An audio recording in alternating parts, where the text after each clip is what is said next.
Can I tell you what's been on my mind? Sick and tired of the night. Good morning, friends. I thought it might be kind of fun to show you what's in my Greenstalk right now. It is mid-July, and this is my second year having the Greenstalk, and so it's definitely still an experimental time to see what I like to grow in there and what does well. But last year I did a chat with a friend, another YouTube friend, Lydia from Sweet King's Garden. And we kind of chatted about what we were going to grow this year. Some of those things I followed through with and doing more herbs in my garden. And so I did that as well as some flowers. So I'll show you what I have grown in my Greenstalk right now. All right, so it is right away in the morning and I have not come out here and deadhead anything to prepare this. I just thought it might be kind of fun on my way out for the day to share this because it is just so beautiful. Every time I walk by it, I am just so happy with how beautiful it is.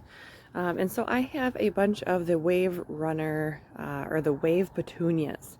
I chose the yellow for the most part this year. I've just bought a huge pack of 6. Actually, I bought a pack of 12. And I just littered them throughout here. And so we have a couple big clumps of these Wave Petunias that have really started to fill out nicely in the pot here. This one I just added. This is also a Wave Petunia, just a different color. You know, this-handed. If you pinch it off, you will definitely get more blooms when you deadhead your plants.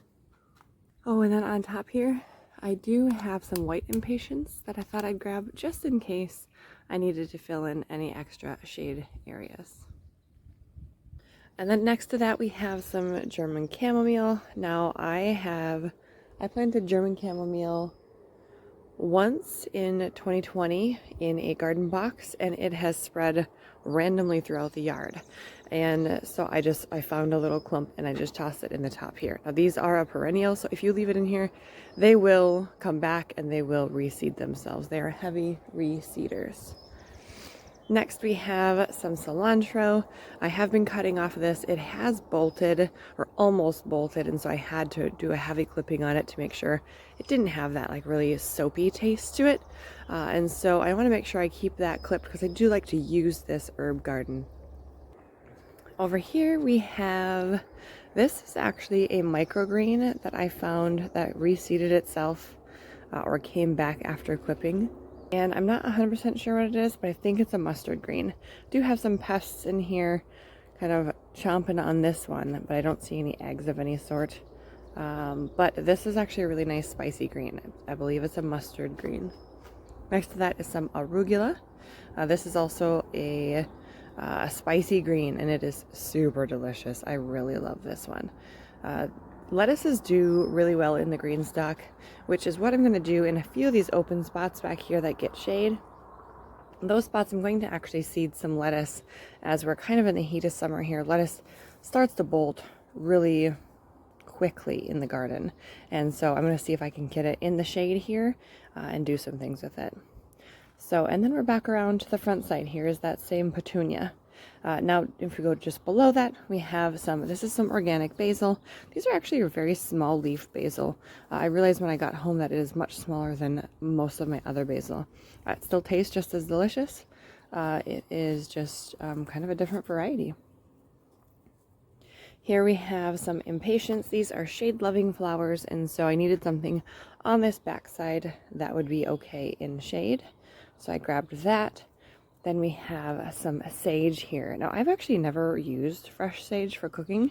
I kept pinching off the flowers in hopes that I would use the sage, but I didn't. And it went to flower, and I'm kind of obsessed with the flowers. Aren't they beautiful? I just think they're so gorgeous. And then here we have, had to give it a whiff just to make sure. This is the rosemary. I do have some lavender around the corner, which looks very similar. You can tell a little bit of a difference. Rosemary has more of a pointed tip, and lavender is a little more rounded on the corner. Obviously, smell will be a big deterrent there, or a big indicator there. But this is the beautiful rosemary. And then we have another one of those Wave Petunias here. And then we have some oregano. I don't remember what kind of oregano this is, but this is really great if you have it any kind of any kind of tomato dish, whether you're making, you know, fresh pizza, sourdough pizza, or any kind of red sauce. That's a great one. Another wave petunia here, a different variety. Again, I did not come out in deadhead this morning, but let's see if I can do that with one hand. One-handed. There we go. We'll get more blooms. It'll encourage the blooms to open and to continually produce a flower. Oh, here's that lavender. Smells amazing, looks gorgeous, is not quite in the flowering stage, but it is just so fun to look at, and oh, stick my face in it. It smells so good. Here is some thyme. I don't recall if this is a like a lemon thyme or if it's a different variety, but again, a citrusy herb and can be used in so many dishes. Here's another cilantro. Again, this one was starting to bolt and I had to remove those flowers, so hopefully we can get some energy back into the leaves to provide that fall flavor that we all love with cilantro. These leaves are yellowing a little bit, so we're definitely missing a little bit of something, but it's still really good. Then we have some Thai basil. I've never used Thai basil, but I saw it at the store and I just thought it was beautiful and it smells really good.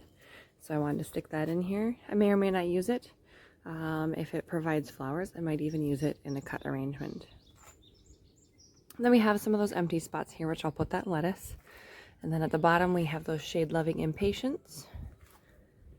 I have a catnip down here, which it was actually big and beautiful. The cats have definitely done what I wanted them to do. I put it on the bottom so they could easily access it, and it looks like they kind of went to town. Another one of those wave petunias. It's really filling out this area nicely. We have two stalks here. Now, this one is the pink stalk. This is a actual light pink stalk. I bought these really early in the season and they flowered and then didn't do much. This one did produce another flower. And I do see a few, not buds on that one. There's a few buds on this one, which I need to come through and just clip a bunch of this stuff off. Which this was really pretty, but I've never grown stock before, so I'm not super familiar with proper deadheading or anything like that. So it's a little raggedy, but it still provides a little pop of color there. And then down here we have this is a snap.